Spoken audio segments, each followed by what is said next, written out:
What's the meaning of blackmailer?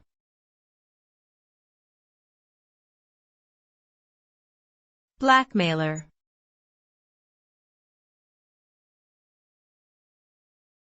Blackmailer.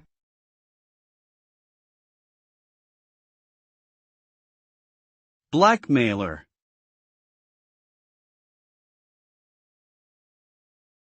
Blackmailer.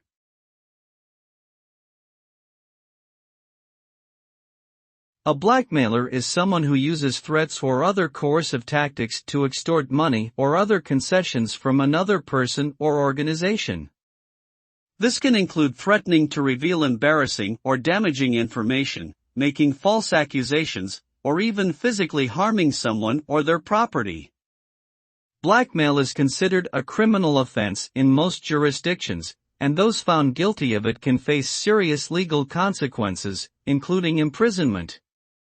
The use of blackmail is often seen as a form of bullying or abuse, as it involves exploiting someone's vulnerabilities or fears for personal gain.